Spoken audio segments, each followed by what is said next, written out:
Bonjour à tous. Moi, je suis là. Alors, je ne sais pas si vous êtes dans la joie aujourd'hui. Est-ce que vous êtes dans la joie? Est-ce que vous avez été dans la joie cette semaine? Il pleut aujourd'hui, c'est un peu triste. Hein. Aujourd'hui, j'ai un peu mal aux dents. C'est pas évident, j'ai un peu mal aux dents. Mais je suis dans la joie parce que nous sommes reliés avec le Seigneur en pleine connexion perpétuelle, éternelle. Donc, merci Seigneur. Donc, aujourd'hui, c'est un jour spécial. Donc, nous célébrons la résurrection de Jésus. Jésus est ressuscité. Alors, Jésus est ressuscité, donc il est mort sur la croix et il est revenu à la vie. Alors, qu'est-ce que ça veut dire? Qu'est-ce que ça veut dire pour nous chrétiens?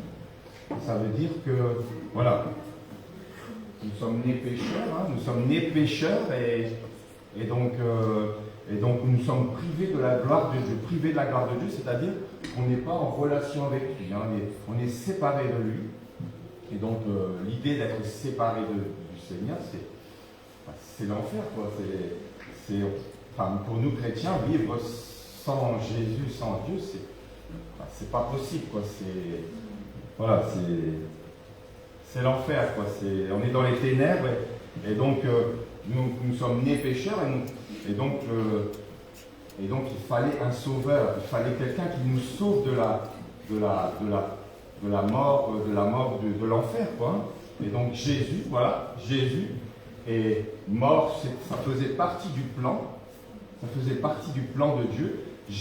Donc Jean 3,16, car Dieu a tant aimé le monde qu'il a donné son Fils unique, afin que quiconque croit en lui ne périsse point, mais qu'il ait la vie éternelle.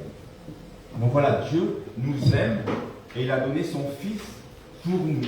Donc Jésus s'est sacrifié sur la croix et aujourd'hui, nous célébrons, Jésus est ressuscité, il est revenu à la vie. Donc Jésus a vaincu le dernier ennemi. Comme il est écrit, hein, le dernier ennemi, la mort. Donc, on peut dire, comme le centenier le dit dans la Bible, hein, Jésus est vraiment le Fils de Dieu. Donc, nous sommes dans la joie parce que notre relation est rétablie. Nous sommes nés pécheurs, mais voilà, Jésus a payé pour nos péchés. Donc, c'est merveilleux, non? Donc, nous sommes en pleine relation avec notre Seigneur, et puis, voilà. Donc, pour l'éternité. Merci Seigneur. Donc aujourd'hui, on va chanter quelques cantiques. On va chanter quelques cantiques avant de laisser, de raconter l'histoire de la Pâque, hein, il y a 2000 ans. Donc on va chanter quelques cantiques. Après, il y aura quelques lectures, quelques chants pour la chorale. Et après, Greg va nous donner le message, un message qui vous est adressé, qui nous est adressé. Donc on va prendre un premier chant, donc on va prendre le 250 et raconter, donc dans ce chant, ça raconte que Jésus est mort pour nous, hein, pécheurs, d'accord? Donc il est mort pour nous. Quel sauveur merveilleux je possède. 250, numéro 250.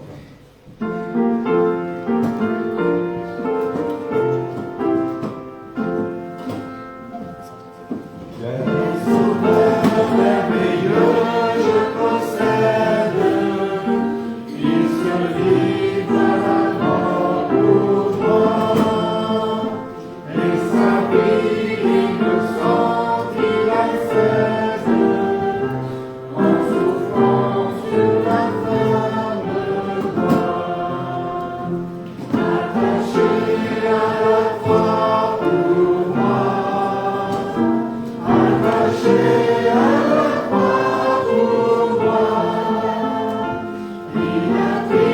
Mon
Merci Seigneur.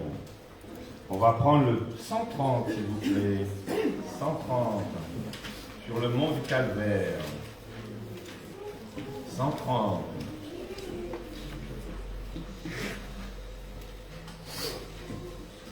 Sur le mont du Calvaire, il était une croix où Jésus souffrit tant de douleurs. Oui, c'est là qu'il mourut sur cette infâme bois pour sauver le plus vil des pécheurs. 130.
Rédempteur adorable, sur la croix attachée, traité comme un coupable brisé pour mon péché, toujours pour notre péché. Ton angoisse suprême, ta douleur, ton tourment me disent, vois, je t'aime, j'ai pris ton châtiment. 119.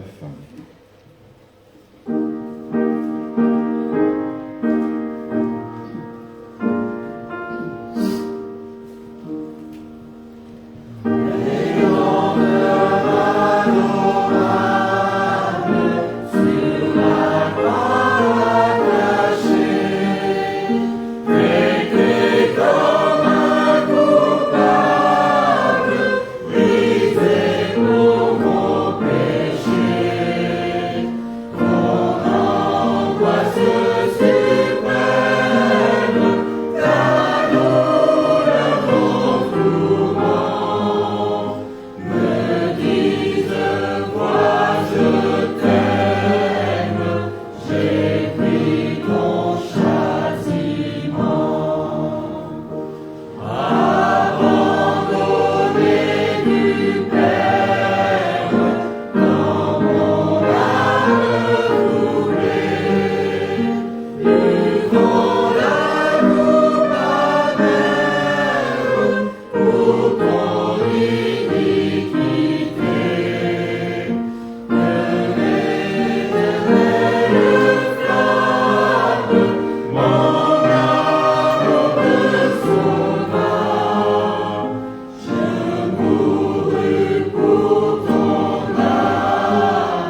je vais prier, je vais rendre grâce. Et si vous êtes, sentez-vous libre aussi de prier, de rendre grâce pour cette journée que nous célébrons, nous nous réjouissons de la résurrection de Jésus.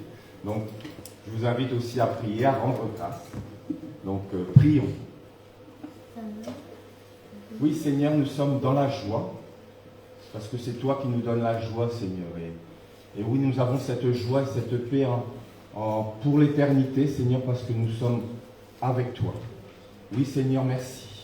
Merci pour cette journée, Seigneur, où nous célébrons, Seigneur.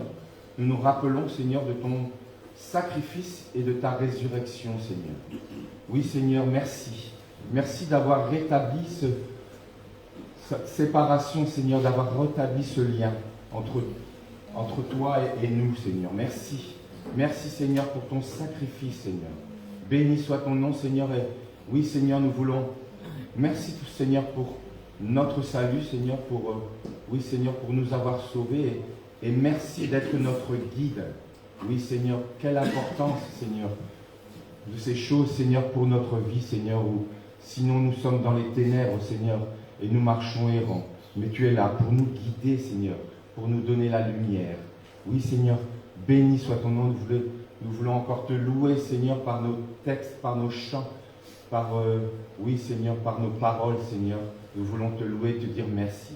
Merci, Seigneur, pour cette journée, Seigneur. Et je te priais pour chacun ici présent et aussi ceux qui ne sont pas présents, Seigneur, pour nos frères et nos sœurs, Seigneur, que tu les bénisses, que tu les fortifies, Seigneur, oui, Seigneur, que tu les fortifies en toi, Seigneur, parce que tu es notre force. Tu es notre force et notre bouclier, Seigneur. Béni soit ton nom, Seigneur. Je te dis encore merci. Au nom de Jésus. Amen. Amen.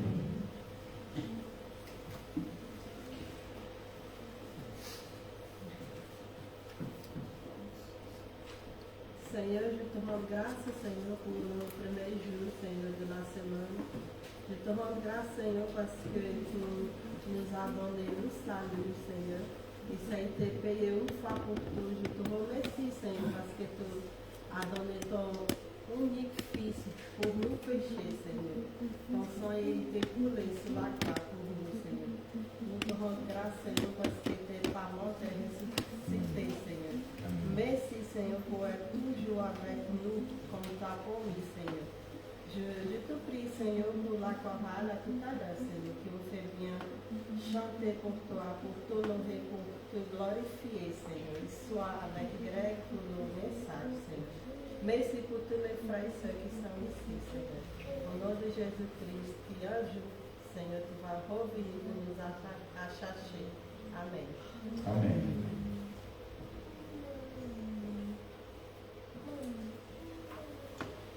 Merci Seigneur de nous avoir assemblés ce matin en ton nom. C'est pour te glorifier, pour te louer, pour te remercier pour le sacrifice de Jésus pour nos péchés.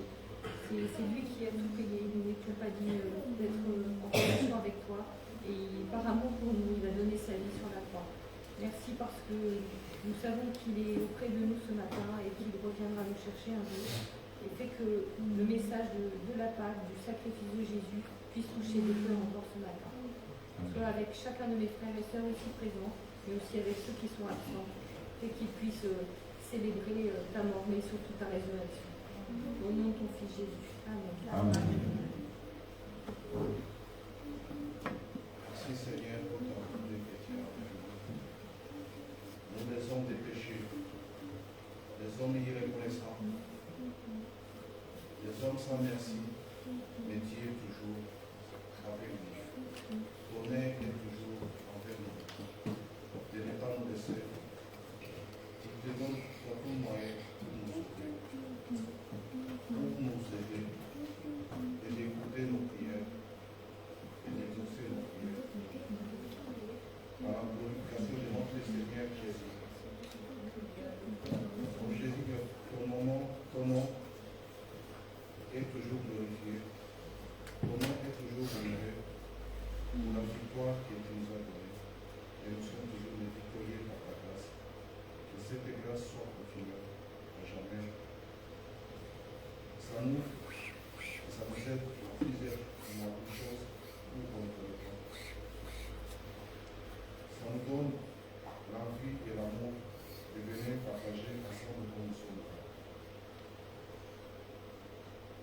Merci encore, mon Éternel, au nom de Jésus. Amen.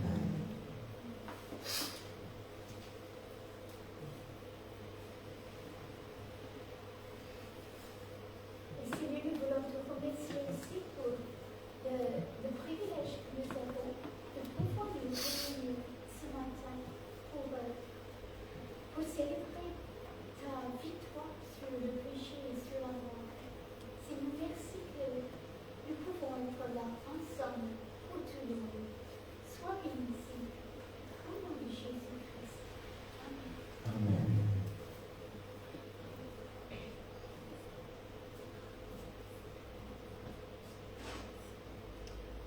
Oui, Seigneur, merci, Seigneur, parce que tu es vivant. Seigneur, tu es ressuscité, vivant, Seigneur, tu vis. Tu vis en nous, Seigneur, et tu seras présent avec nous, Seigneur, jusqu'à la fin, Seigneur. Et nous t'en remercions. Oui, merci, Seigneur, et nous voulons continuer à te louer ce matin, parce que tu es digne de louange. Au nom de Jésus, je te rends grâce. Amen. Alors on va continuer, on va se réjouir. Donc on va prendre 2 chants pour se réjouir et chanter Alléluia. Alléluia.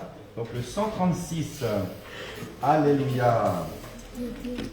Christ est sorti des ténèbres. Il a brisé les liens funèbres. 136. Brisant ses liens funèbres. 136. Alléluia.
Jésus à Pâques, il y a 2000 ans, on va prendre un dernier chant. Donc 132, dans sa divine humanité. Et toujours Alléluia, Alléluia, réjouissons-nous. 132, dans sa divine humanité. Alléluia, Alléluia.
On va laisser place à l'histoire de Jésus à Pâques il y a 2000 ans.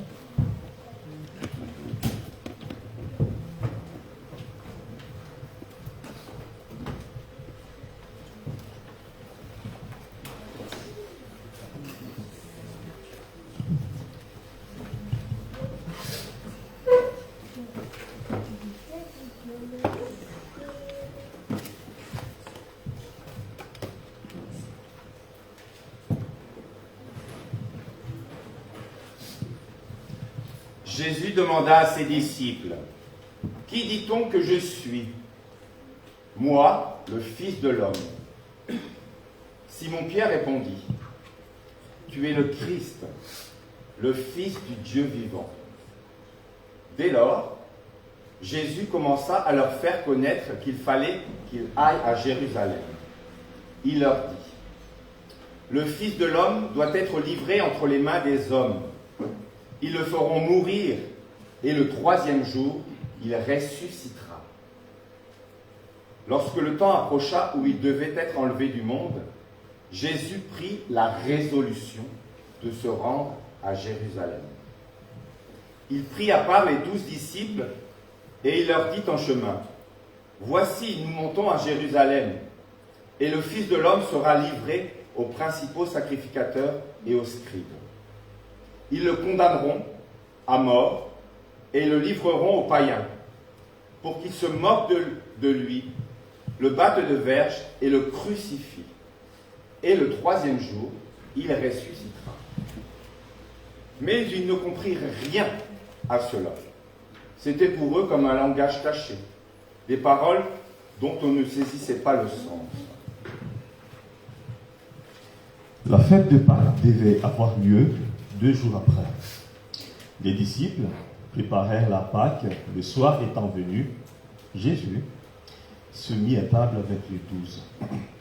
Il leur dit, « J'ai désiré vivement manger cette Pâque avec vous, avant de souffrir. » Pendant qu'ils mangeaient, Jésus prit du pain, et après avoir rendu grâce, il le rompit et le leur donna, en disant, « Ceci est mon corps qui est donné pour vous.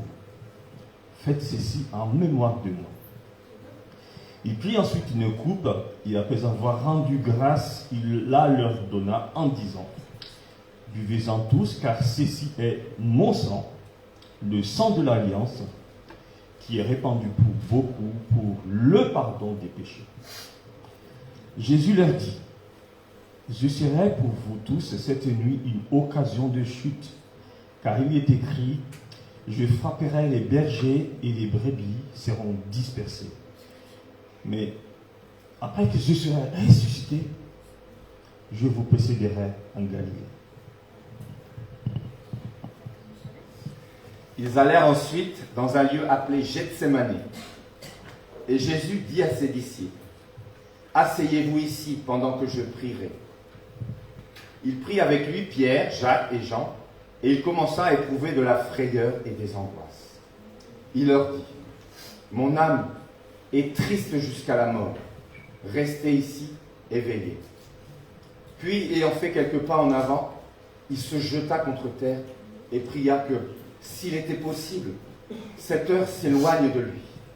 Il disait, « Abba Père, toutes choses te seront possibles. Éloigne de moi cette coupe. Toutefois, non pas ce que je veux, mais ce que tu veux. » Étant en agonie, il priait plus intensément, et sa sueur devint comme des grumeaux de sang qui tombaient à terre. Après avoir prié, voici une foule arriva, et celui qui s'appelait Judas, l'un des 12, marchait devant elle. Jésus dit à la foule, « Vous êtes venus comme après un brigand, avec des épées et des bâtons pour vous emparer de moi. J'étais tous les jours parmi vous, enseignant dans le temple, et vous ne m'avez pas saisi. Mais c'est ici votre heure et la puissance des ténèbres. » Alors tous les disciples l'abandonnèrent et prirent la fuite. Ceux qui avaient saisi Jésus l'amenèrent chez le sacrificateur, c'est le souverain sacrificateur, où les scribes et les anciens étaient assemblés. Ils cherchent quelques faux témoignages contre Jésus, suffisants pour le faire mourir. Mais ils n'en trouvèrent point. Quoique plusieurs faux témoins se soient présentés. Le souverain sacrificateur se leva et lui dit, « Ne réponds-tu rien? Qu'est-ce que ces hommes déposent contre toi ?» Mais Jésus garda le silence. Et le souverain sacrificateur lui dit, « Je t'adjure par le Dieu vivant de nous dire si tu es le Christ, le Fils de Dieu. » Jésus répondit, « Vous le dites, je le suis. » Alors le souverain sacrificateur déchira ses vêtements, disant, « Il a blasphémé, qu'avons-nous encore besoin de témoins? Voici, vous venez d'entendre son blasphème, que vous en semble? » Tous le condamnèrent comme méritant la mort.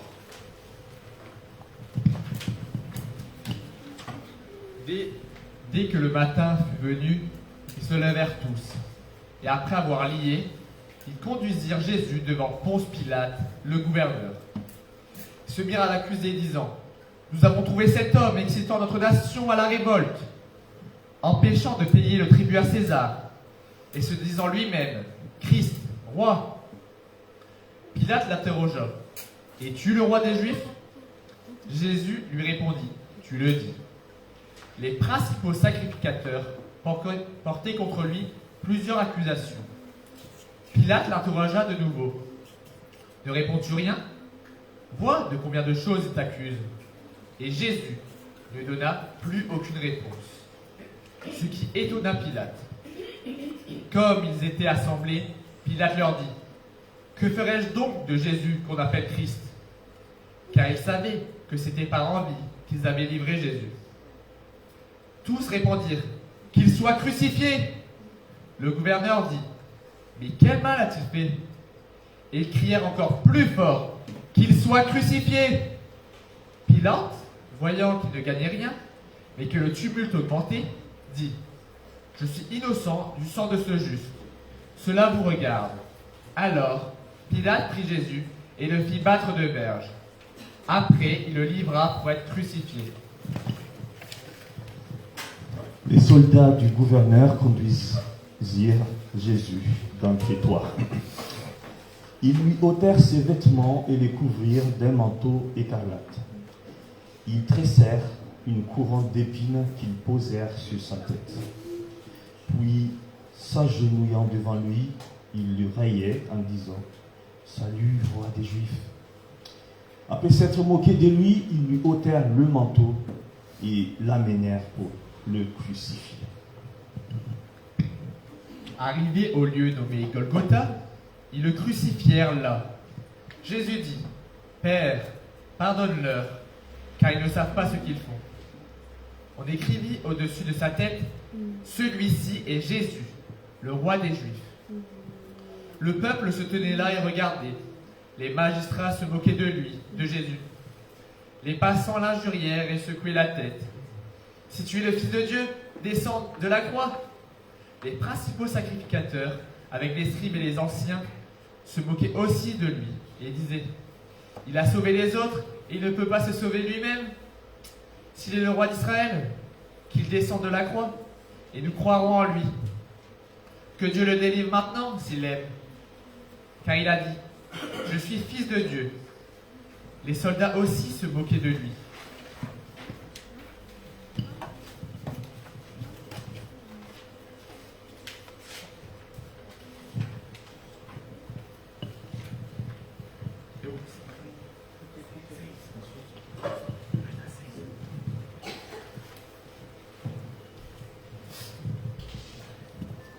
Il était environ la 6e heure, et il y eut des ténèbres sur toute la terre jusqu'à la 9e heure. Et vers la 9e heure, Jésus s'écria d'une voix forte, « Élie, Élie, lama sabachthani » c'est-à-dire, « Mon Dieu, pourquoi m'as-tu abandonné ?» Après cela, Jésus dit, « J'ai soif. » Il y avait là un vase plein de vinaigre. Les soldats en remplirent une éponge et l'approchèrent de sa bouche. Quand Jésus eut pris le vinaigre, il dit, « Tout est accompli. » Jésus s'écria d'une voix forte, « Père, je remets mon esprit entre tes mains. » Et en disant cela, il expira. Le centenier qui était en face de Jésus, voyant qu'il avait expiré de la sorte, dit, « Assurément, cet homme était le Fils de Dieu. » Et tous ceux qui assistaient en foule à ce spectacle s'en retournèrent, se frappant la poitrine. Tous ceux de la connaissance de Jésus et les femmes qui l'avaient accompagné depuis la Galilée se tenaient dans l'éloignement et regardaient ce qui se passait. Parmi elles était Marie de Magdala, Marie mère de Jacques et de Joseph, et Salomé, la mère des fils de Zébédée, et plusieurs autres qui étaient montés avec lui à Jérusalem. Après cela, Joseph d'Arimathée, qui était disciple de Jésus, mais en secret par crainte des Juifs, demanda à Pilate la permission de prendre le corps de Jésus. Et Pilate le lui permit. Il vint donc et prit le corps de Jésus. Un autre, Nicodème, qui auparavant était allé de nuit vers Jésus, vint aussi, apportant un mélange de miel et d'aloès. Ils prirent donc le corps de Jésus et l'enveloppèrent de bandes avec les aromates. Or, il y avait un jardin dans le lieu où Jésus avait été crucifié. Et dans le jardin, un sépulcre neuf, où personne n'avait encore été mis. Ce fut là qu'ils déposèrent Jésus. Puis Joseph d'Arimathée roula une grande pierre à l'entrée du sépulcre, et il s'en alla. Les femmes qui étaient venues de Galilée avec Jésus accompagnèrent Joseph, virent le sépulcre et la manière dont le corps de Jésus y fut déposé. Et lorsque le sabbat fut passé, Marie Magdala, Marie, mère de Jacques, et Salomé achetèrent des aromates aussi, afin d'aller embaumer Jésus. Le premier jour de la semaine, elles se rendirent au sépulcre de grand matin, comme le soleil venant de se lever. Elles disaient entre elles, « Qui nous roulera la pierre de l'entrée du sépulcre ?» Et voici il y eut un grand tremblement de terre, car un ange du Seigneur descendit du ciel, vint rouler la pierre et s'assit dessus. Son aspect était comme l'éclair, et son vêtement blanc comme la neige. L'ange prit la parole et dit aux femmes, « Pour vous, ne craignez pas, car je sais que vous cherchez Jésus qui a été crucifié. Il n'est point ici, il est ressuscité, comme il l'avait dit. Venez, voyez le lieu où il était couché, et allez promptement dire à ses disciples qu'il est ressuscité des morts. Voici, je vous l'ai dit. » Elles s'éloignèrent promptement du sépulcre avec crainte et avec une grande joie. Et elles coururent porter la nouvelle aux disciples.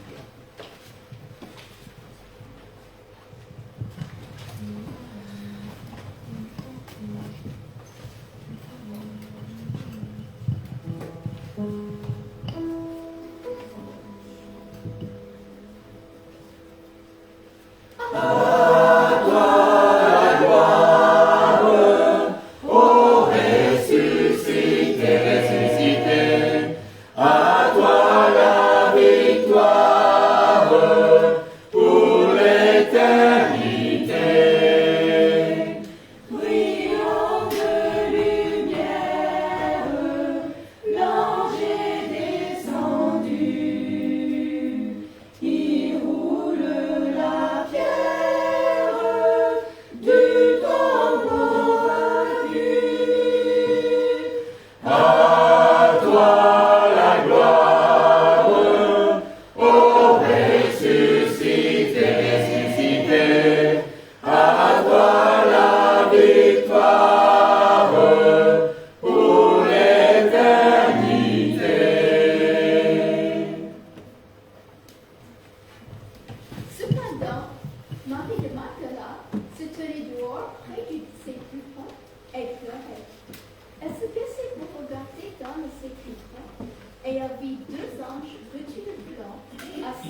l'un à la tête, l'autre aux pieds.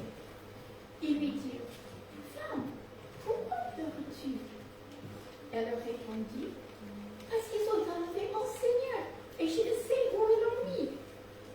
En disant cela, elle se retourna et elle vit Jésus debout, mais elle ne savait pas que c'était Jésus. Jésus lui dit, femme, pourquoi pleures-tu?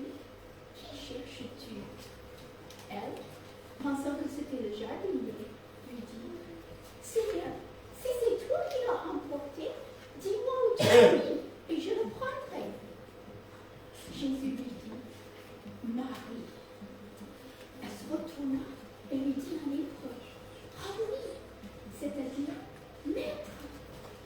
Jésus lui dit, va trouver mes frères. Marie de Magdala alla annoncer aux disciples qu'elle avait vu le Seigneur et qu'elle lui avait dit ces choses.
Le soir de ce jour, qui était le premier de la semaine, la porte du lieu où se trouvaient les disciples étant fermée à cause de la crainte qu'il avait des Juifs. Jésus vint, se présenta au milieu d'eux et leur dit, « La paix soit avec vous. » Saisis d'effrayeur et d'épouvante, ils croyaient voir un esprit. Mais il leur dit, « Pourquoi êtes-vous troublés? Et pourquoi pareille pensée s'élève-t-elle dans vos cœurs? Voyez mes mains et mes pieds, c'est bien moi. Touchez-moi et voyez. L'esprit n'a ni chair ni os, comme vous voyez que j'ai. » Et en disant cela, il leur montra ses mains et ses pieds. Comme dans leur joie, ils ne croyaient point encore, et qu'ils étaient dans l'étonnement, il leur dit, « Avez-vous ici quelque chose à manger ?» Ils leur présentèrent du poisson rôti et un rayon de miel. Il en prit et il en mangea devant eux.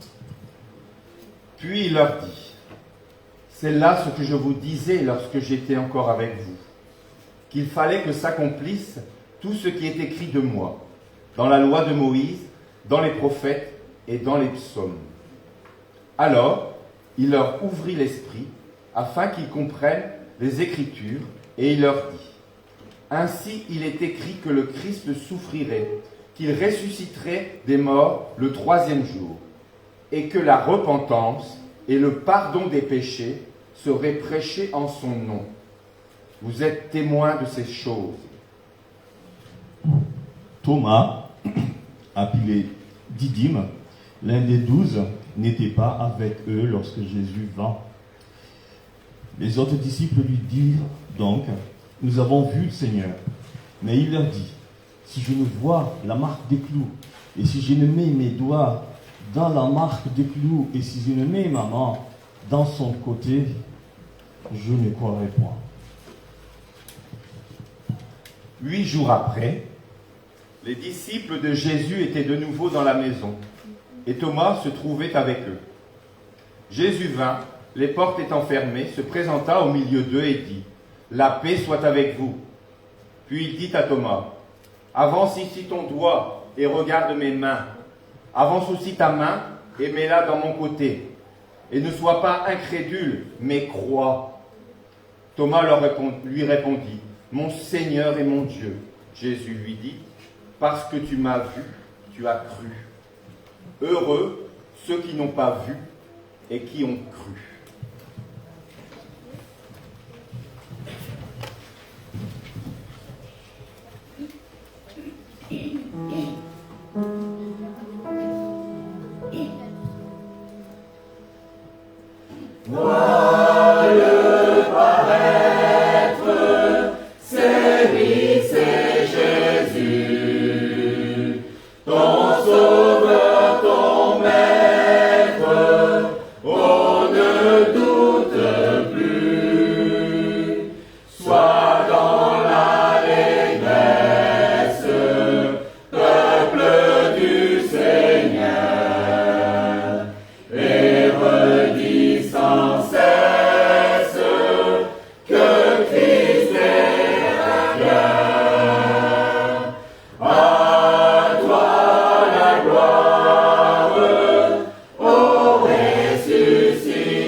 Ici dans le quartier, et donc on va mettre une table devant. Si vous êtes disponible, passez.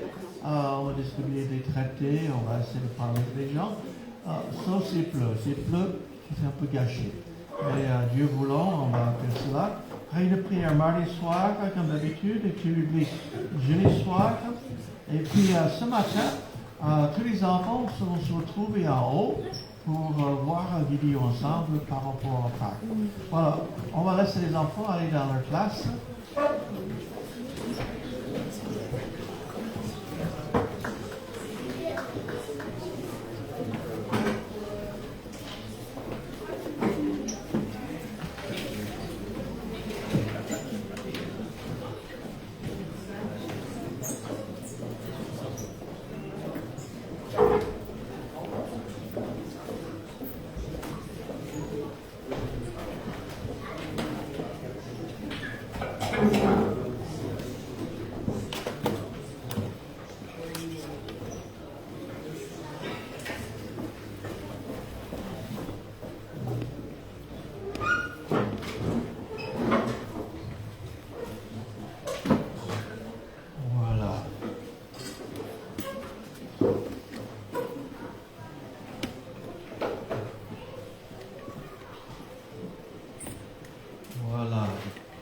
Jésus est ressuscité. Il est vivant. Il a vaincu la mort. Merci Seigneur. Avant d'ouvrir la parole, passons quelques instants dans la prière, mais louons le Seigneur pour qui il est, ce qu'il a fait, parce qu'il est vivant. Merci notre Père ce matin parce que tu nous aimes. Merci Seigneur pour la victoire sur le péché, sur la mort, sur l'enfer, et que tu nous donnes Seigneur la vie éternelle, de savoir qu'on puisse passer l'éternité avec toi, puisque toi tu as payé sur la croix de Calvaire nos péchés, pour nous donner le pardon. Merci notre Père, que ton nom soit glorifié. Au nom de Christ. Amen.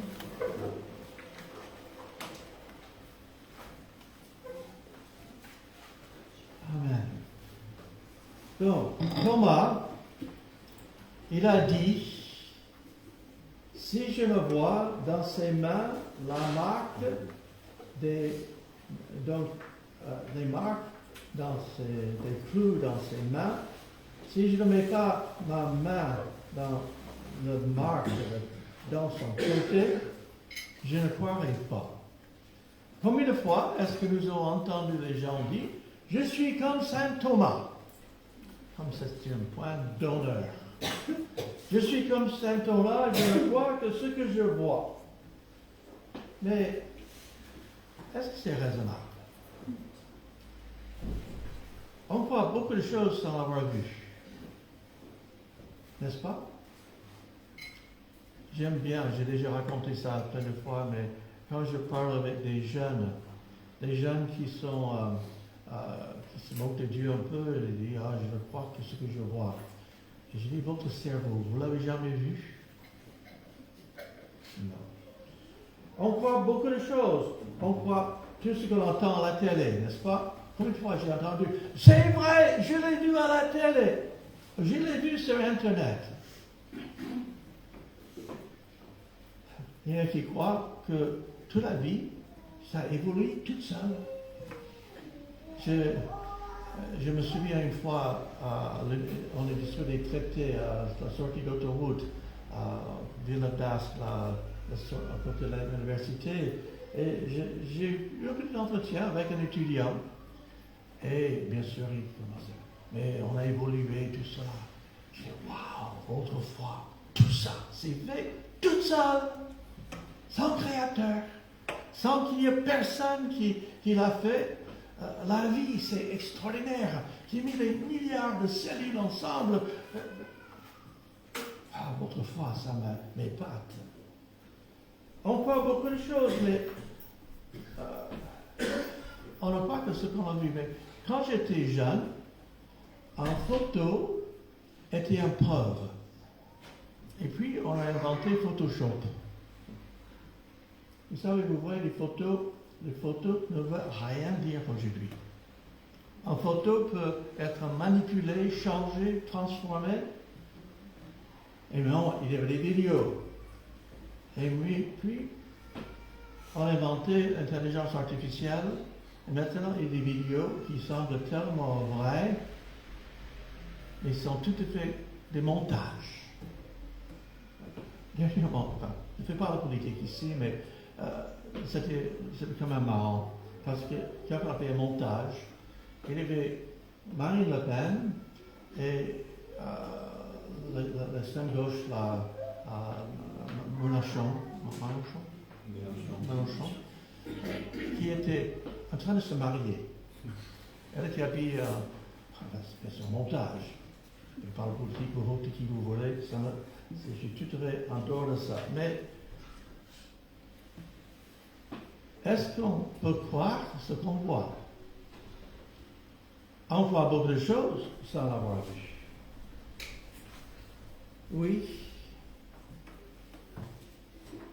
Je n'ai jamais vu Dieu, je n'ai jamais vu Jésus, mais je sais qu'il existe, qu'il est vrai, avec une certitude. On va voir aujourd'hui 3 idées dans ce sens-là. Ce que c'est la foi. Deuxièmement, la place de la résurrection dans la foi. Troisièmement, l'importance de la résurrection pour nous. 3 idées. Et si vous avez vos livres, je vous invite à chercher Hébreux au chapitre 11. Hébreux au chapitre 11. Qu'est-ce que c'est la foi? Il y a beaucoup qui pensent que la foi, c'est de croire des choses qu'on sait que ce n'est pas vrai. Ce n'est pas ça la foi. La foi, c'est d'avoir une ferme assurance des choses qui sont vraies. Hébreux chapitre 11, verset 1. Or, la foi, c'est la Bible qui dit, or, la foi, c'est une ferme assurance des choses qu'on espère. Une démonstration de celles qu'on ne voit pas. Une ferme assurance. Au plus profond de notre être, qu'est-ce qu'on croit? Au plus profond de notre cœur, qu'est-ce qu'on croit? La foi n'est pas basée sur ce qu'on voit, mais sur une réalité qui est encore plus grande. Ce qu'on voit peut être trompeur. Ce qu'on voit peut nous tromper. Satan, dans la Bible, Satan est appelé le père des mensonges. Dans le jardin d'Éden, on trouve déjà, il dit, Dieu a-t-il réellement dit, tu ne mourras pas. Dieu veut te priver de connaître le bien et le mal. Trompeur. Depuis le jardin d'Éden, il trompe encore. On croit plein de choses sans l'avoir vu. La foi est une ferme assurance. Nous croyons ce que Dieu dit et ce qu'il a fait, même si nous ne le voyons pas. Romains chapitre 1 dit que la création est un témoignage de l'existence de Dieu depuis toujours. Est-ce que, on arrive au printemps, quand les fleurs sortent, c'est joli, c'est extraordinaire. Et puis, il y a des abeilles qui viennent, qui lui tombent dedans, et ils fabriquent du miel. Et quel est le premier, la fleur ou l'abeille? L'un sans l'autre, vous savez, la fleur, ce n'est pas l'insecte pour la pollinisation, ça ne marche pas. Ce n'est pas la fleur, l'abeille ne peut pas exister. Il ne peut pas se nourrir. Et la création, quand il y a un nouveau-né, les petits mains, les petits pieds, de penser que à peu près 9 mois auparavant, c'est une seule cellule, incroyable. Un seule cellule se développe dans ce petit bébé avec des petites mains, des petits pieds. C'est extraordinaire. Oui, la Bible nous parle. Dieu nous parle. En Romains chapitre 10, verset 17, ça dit, la foi vient de ce qu'on entend, et ce qu'on entend vient de la parole de Dieu. quand on entend la parole et on croit ce que la parole dit, ce que Dieu proclame à travers son Saint-Esprit qui a inspiré ce que nous savons aujourd'hui de ce que Dieu dit. On croit et la foi naisse. C'est un miracle. C'est quelque chose d'extraordinaire. Quand nous mettons notre confiance en ce que Dieu dit, c'est la gloire. Est-ce que ça vous est arrivé à vous d'expliquer quelque chose qui est vrai et les gens disent « je ne crois pas ». Je ne crois pas. Comment vous ressentez? Écoute, c'est vrai. Vous insistez, c'est vrai. Vous sentez, on peut dire, insulté quand quelqu'un implique que ce que vous dites est un mensonge. Comment Dieu qui est vérité, quand les hommes osent dire je ne crois pas ce que tu dis, c'est une insulte à Dieu. Mais au contraire, quand on croit ce qu'il dit et on agit en conséquence, ça le glorifie. C'est à la gloire de Dieu. Et nous voyons dans ce passage, verset 2, pour l'avoir, la foi, pour l'avoir possédé, les anciens ont obtenu un témoignage favorable. Oui, les anciens, ceux qui ont vécu avant nous, qui ont cru ce que Dieu dit, ils ont été graciés. La Bible dit, Abraham crut Dieu et sa foi lui fut imputée à justice. À travers toute l'histoire, ceux qui ont cru ont reçu la bénédiction de Dieu. Éphésiens chapitre 2.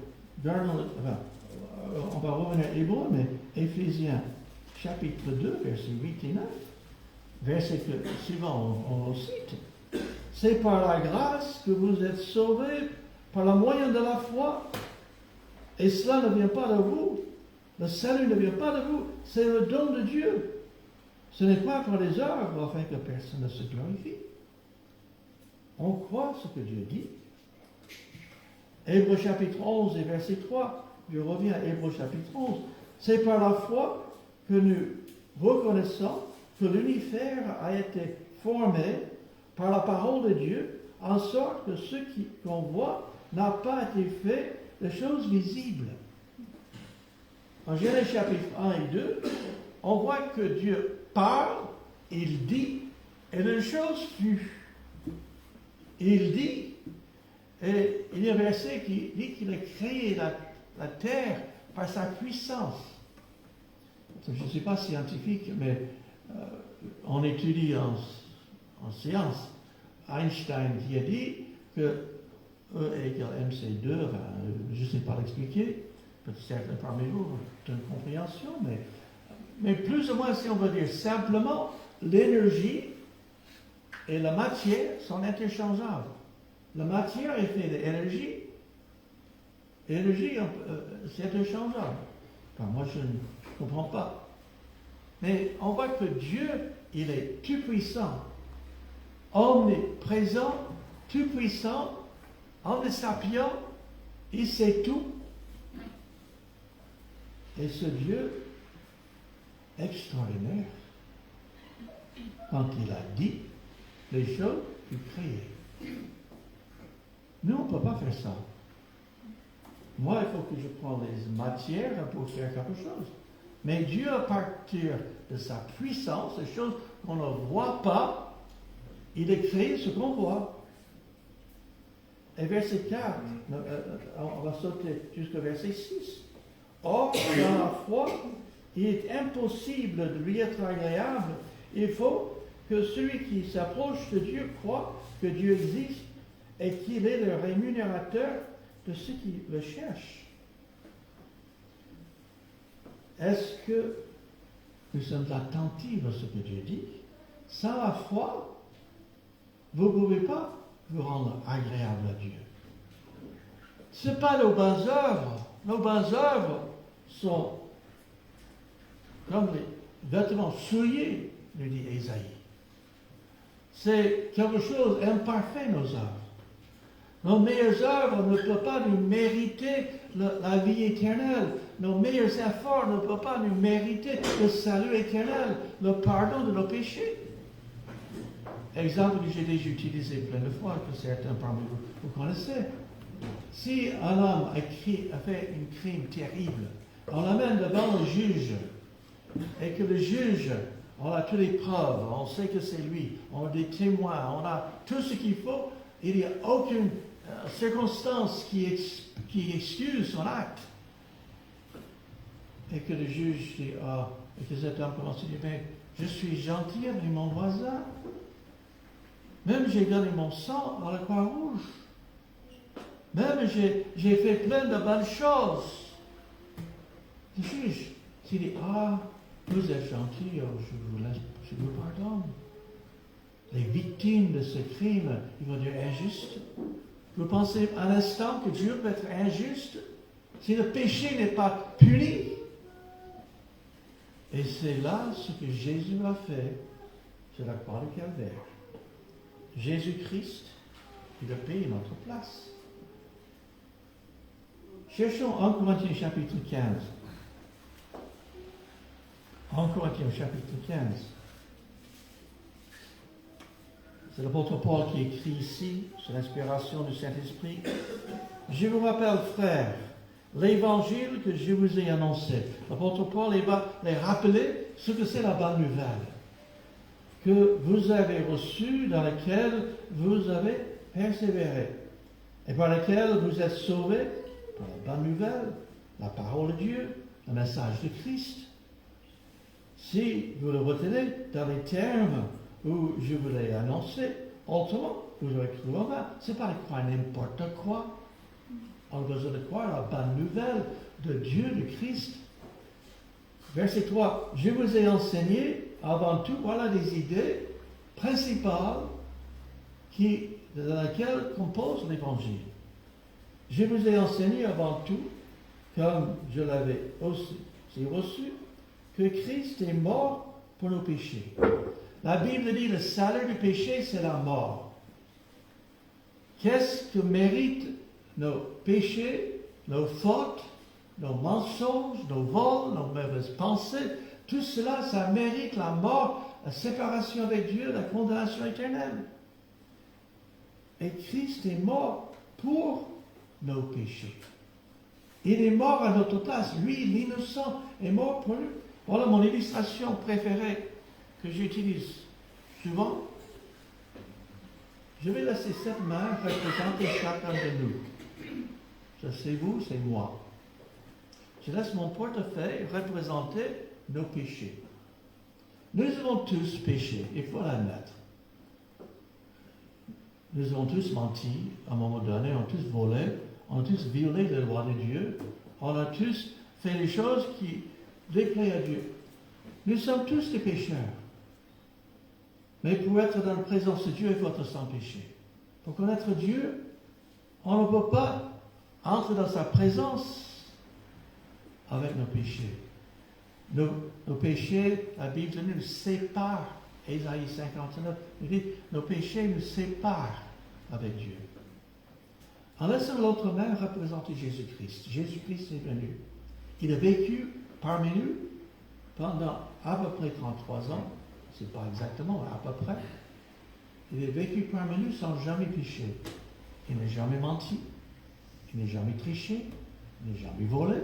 Il était le seul qui a jamais vécu depuis Adam et Ève qui n'avait jamais péché. Et Jésus-Christ, volontairement, lui, l'innocent, l'agneau de Dieu qui ôte le péché, lui, il est mort à notre place. Il a payé la mort que nous méritons. Il a pris nos péchés sur lui-même pour que nous soyons justes. Il a pris nos péchés pour que nous soyons justes devant Dieu. Il est mort, enseveli, on continue. Le verset 3, le verset 4, il était enseveli et il est ressuscité le troisième jour selon les Écritures. Jésus-Christ, il est mort, il a payé nos péchés. Et maintenant, quand on croit en lui, on est réconcilié avec Dieu. Ce n'est pas la religion qui est réconciliée avec Dieu. Ce n'est pas nos bonnes œuvres, ce n'est pas nos efforts, mais c'est Christ. Christ qui est mort pour nous. Voilà la bonne nouvelle, le message de Christ. Et Jésus-Christ, quand il est ressuscité, il était vainqueur sur le péché, sur la mort, sur le diable, sur l'enfer. Il a pris sur lui-même.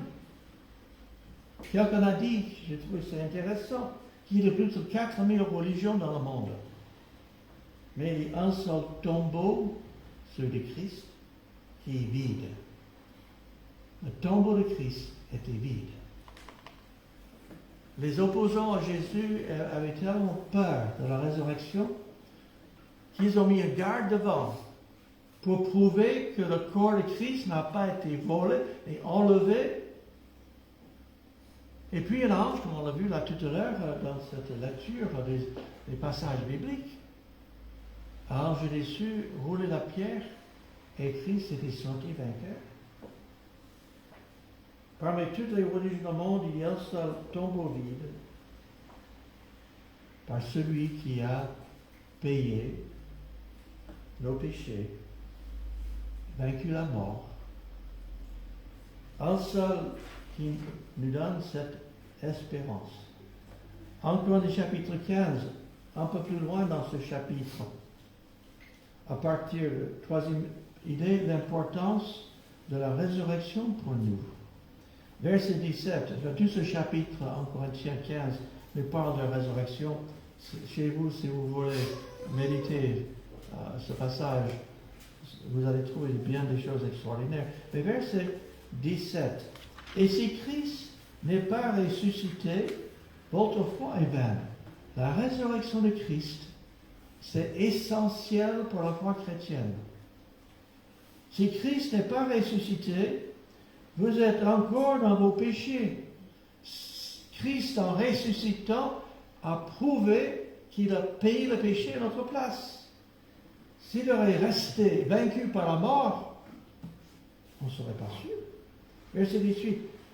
Et par conséquence, aussi, ceux qui sont morts en Christ sont perdus. Notre espérance éternelle est basée, fondée sur le fait que Jésus-Christ est ressuscité. Verset 19. Et si dans cette vie seulement que nous espérons en Christ, nous sommes les plus malheureux de tous les hommes. Le monde nous dit, mange, bois et réjouissons-nous. Parce que si faire la vie, après la vie, il n'y a rien, la vie n'a pas de sens que de se trouver le plaisir. Oui, la résurrection de Christ fait toute la différence. Toute notre vie prend un sens profond. On vit pour l'éternité avec Dieu. Verset 20, je continue dans notre lecture. Mais maintenant, Christ est ressuscité des morts. Il est les prémices de ceux qui sont morts. La résurrection se passe dans plusieurs étapes. Jésus est le prémisse. Mais notre espérance de résurrection, de vivre l'éternité dans un corps nouveau, car puisque la mort est venue par un homme, Adam, péché, elle avait été tentée, mais Adam a péché volontairement. C'est aussi par un homme qui vient la résurrection des morts. Toute notre espérance éternelle est fondée sur le fait que Jésus-Christ est ressuscité. Verset 22, et comme tous meurent en Adam, de même aussi tous revivront en Christ. Sautons un peu plus loin dans ce chapitre, verset 54.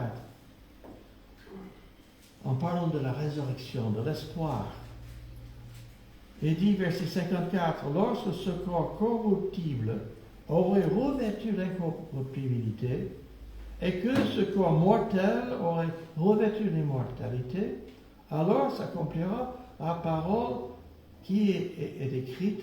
La mort a été engloutie par la victoire. Ô mort, où est ta victoire? Ô mort, où est ton aiguillon? L'aiguillon de la mort, c'est le péché, et la puissance du péché, c'est la loi. Mais grâce soit rendue à Dieu qui nous donne la victoire par notre Seigneur Jésus-Christ. La plus grande victoire de l'histoire, c'est la victoire de Jésus-Christ sur le diable, sur le péché, sur la mort. Et quand un jour les morts en Christ et nous qui sont restés, nous sont ressuscités, changés, transformés, comme ça dit, notre corps corruptible. Nous tous ici, notre corps physique, il vieillit. À mon âge, je me rends compte que j'ai plus d'années derrière moi que devant moi. C'est la réalité. J'espère encore vivre de nombreuses années, mais j'ai déjà vécu plus longtemps que ce que j'aurai devant moi. Sauf avec le Seigneur pour toujours, pour l'éternité. Mais que notre vie, la raison de notre vie, prend un autre sens quand on vit cette victoire qui est en Christ. Et quand on croit que Jésus est mort pour soi, on reconnaît qu'on est pécheur, qu'on a besoin de pardon, de la grâce, on a besoin, qu'on est coupable devant Dieu et qu'on, par la foi, on accepte l'offre gratuite de Dieu de la vie éternelle, du salut éternel. Le salaire du péché, c'est la mort, mais le don gratuit de Dieu, c'est la vie éternelle en Jésus-Christ, notre Seigneur. Le don gratuit, c'est la vie éternelle. Romains chapitre 6, verset 23.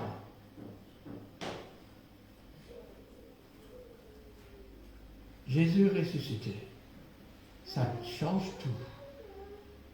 Si vous saisissez aujourd'hui l'importance de la vie éternelle de Christ, mettez votre foi, faites appel à Dieu, appelez-le, mettez votre confiance en lui, et il vous donne la vie éternelle.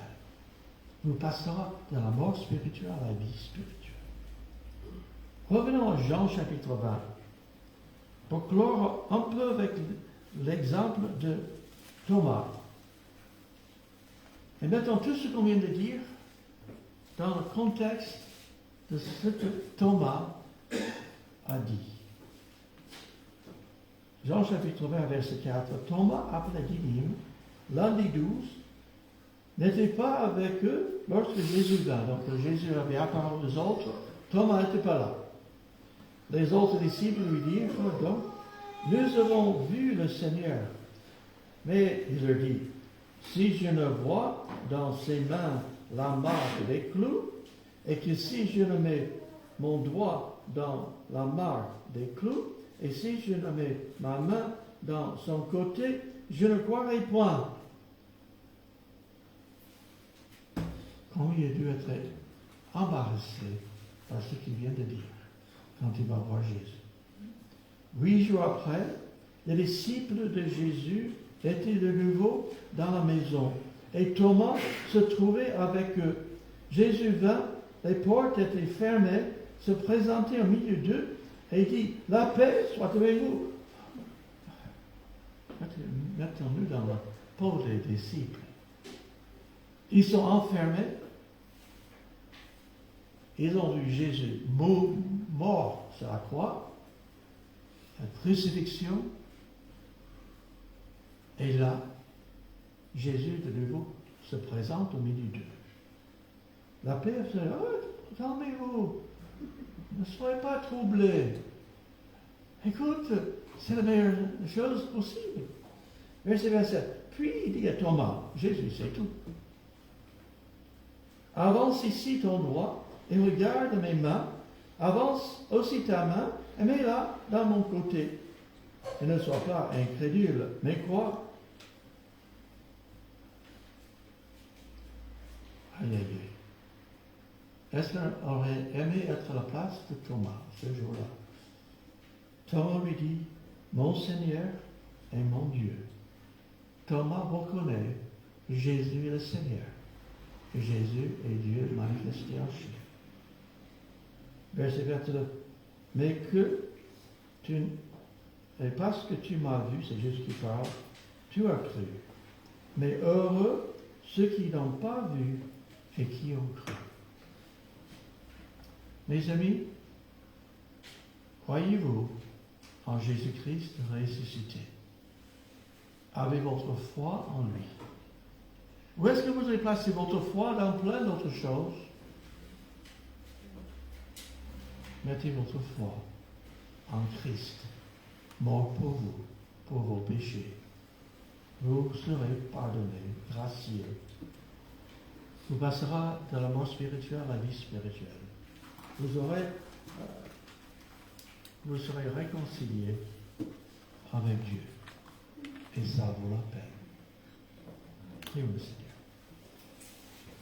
Seigneur notre Dieu, nous voulons te louer pour Jésus ressuscité.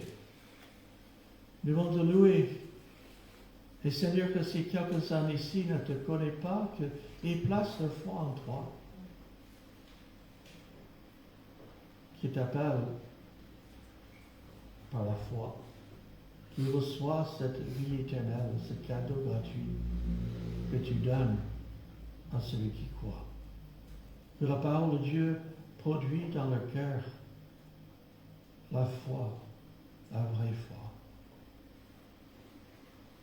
dans ce qu'on n'a pas vu, mais qu'on sait que c'est vrai. Merci notre Père, au nom de Jésus-Christ. Amen. Je laisse François.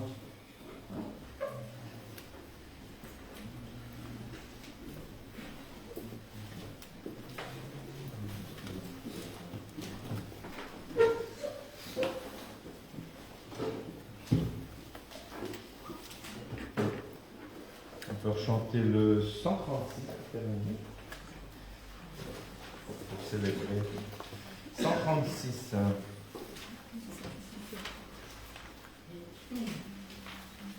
136. Les anciens.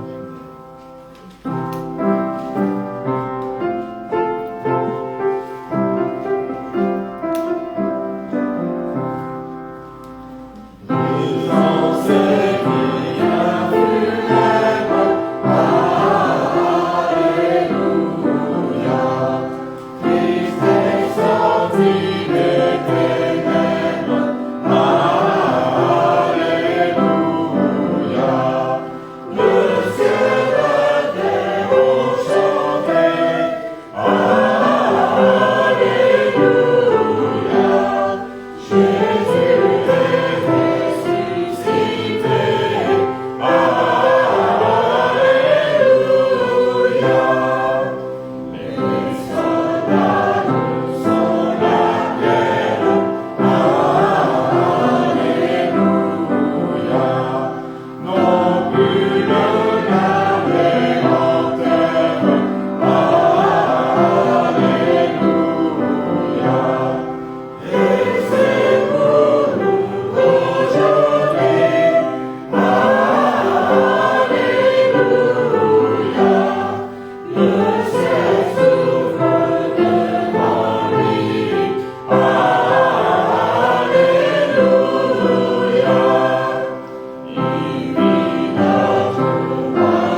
j'affectionne particulièrement, que je veux vous souhaiter, c'est dans 1 Thessaloniciens 5, 18, soyez toujours joyeux. Bon dimanche.